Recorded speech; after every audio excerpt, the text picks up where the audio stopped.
Hello everybody, it's Mr. Truth here, and I have a Will Levis scouting report for you. If you don't know who Will Levis is, he's a very hyped up quarterback prospect from the University of Kentucky Wildcats, and he was turning heads last year, and it looked like he was going to turn a lot of heads this year with his play on the field, but so far has been immensely disappointing, even though he is still mocked as a top 15 draft selection in this year's 2023 NFL draft class. Now, the games I've watched in order here, I also have a positive and negative system, a ranking system.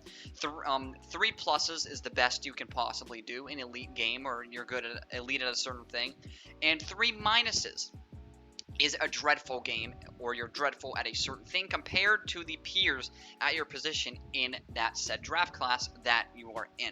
This can also apply to games as well. So if you have three positives, three plus symbols next to a game, that means you had an elite game. If you have three negative symbols next to a game, that means you did terribly that game. If you have a dashed vertical line, that means you were average that game. Or you're average at a certain thing. So let's go over the games I watched in order and the positive and negative rankings that I ranked all 7 of these games, all SEC games. We're not watching Youngstown State. We're not watching Miami of Ohio. It's not competition. We're looking to see what he has against the best of the best, which is in the SEC conference. I watched at Florida. I gave him a singular minus, which means a below average game. For Ole Miss, I gave him the vertical line, which is an average game. Versus Mississippi State, I gave him 1 plus, which is a good game. At Tennessee, I gave him all 3 minuses, which is rare. You will rarely ever see me do that. That means a terrible game. That's the worst game he's ever played in his college career. He looked undraftable in that game. Then he sort of bounced back at Missouri, picked himself up a win with 3 pluses in an elite game. Looked like an NFL quarterback in that game, but they are facing Missouri, so take it with a grain of salt. But it's Missouri.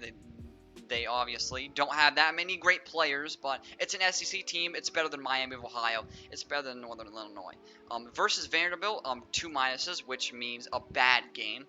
And versus Georgia, 1 single minus, which means a below average game. So for most of the games, he vastly underperformed to where his draft stock is currently projected, which a lot of people are projecting him to be a top 5 pick, which I think you're taking crazy pills if you think that.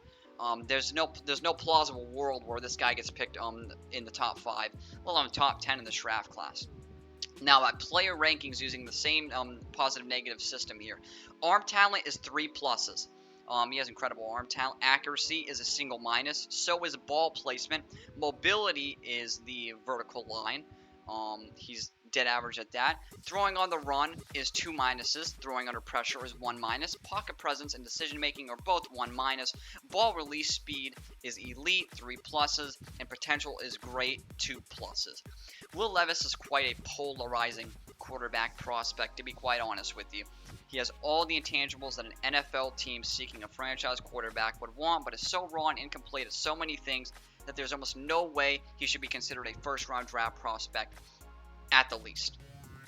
Will Levis is a project quarterback, and while I believe in the right system, one day he could blossom into a good NFL quarterback, as of right now he's incredibly rough around the edges, and it will take a while to get his game polished for the next level. Let's start off with the positives. There might not be many, but let's start off with the positives, shall we? Will Levis has an incredible arm. I don't even know, whatever. He has a great arm, is what I'm trying to say. He can make any throw at any level on the field with the amount of arm talent he has. He has the size that you would want a prototypical NFL quarterback, as corny and played out as that is. He does. NFL scouts will surely clamor over that. He gets the ball out very quick, whether he has a clean pocket or he's under duress. He has okay mobility, and he really won't blow you away with the speed, but he can get away from a few guys to extend a certain play. Now, that was short, very short positives, but that's what we take away from his game, watching the game tape. Let's begin with the negatives from that said game tape.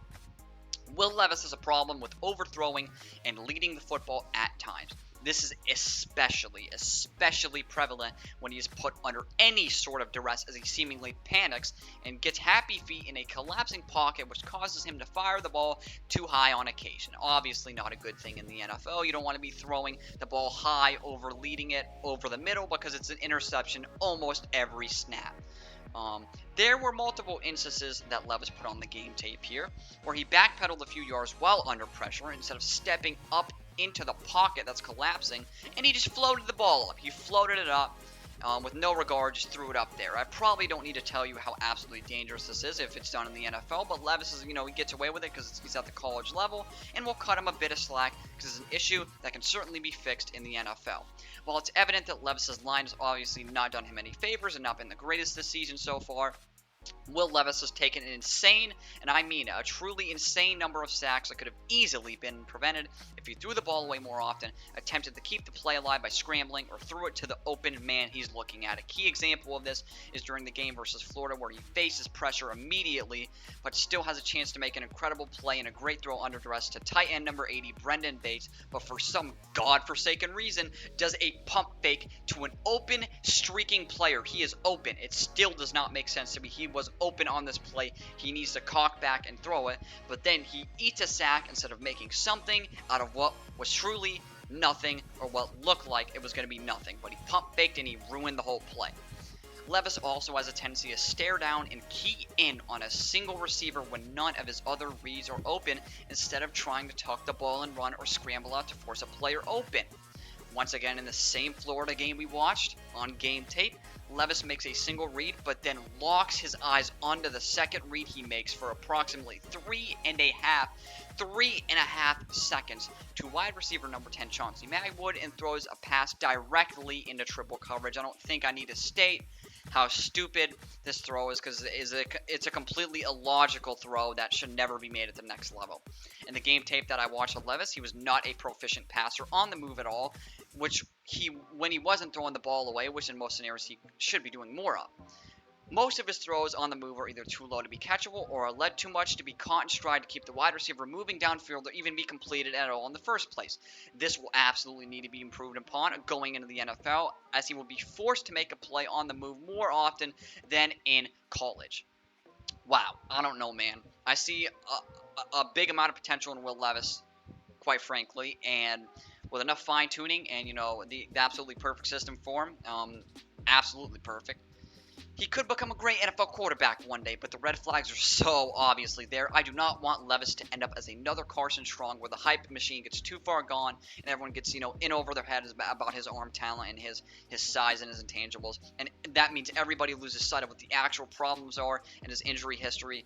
And there's the problems he has with his game truly are, which NFL scouts are going to surely pick up on. Levis is for sure the definition of a boom or bust project quarterback, but some of the flaws are so glaringly concerning that there's a shot he might never boom to begin with at all. Now you can see my point grade system and how it works in the link in the description, also probably most likely in the pinned comments. My overall player grade for Will Levis is an early to mid second rounder. I know it sounds like I'm being a bit generous with all the negatives I dog, but I truly do see a huge amount of potential in Will Levis. And that rookie year is going to be an important year, because if the staff thinks he's developing well in his first year, they might throw him out there and he might actually look good. Now, my overall point grade that I talked about, once again, you can see how that system that I've conjured up works in the link in the description, in the comment below, pinned comment below. My point grade is 6.0, which is a potential NFL starting quarterback. Thank you for watching, and this has been Mr. Truth. See you later, everyone. Peace out.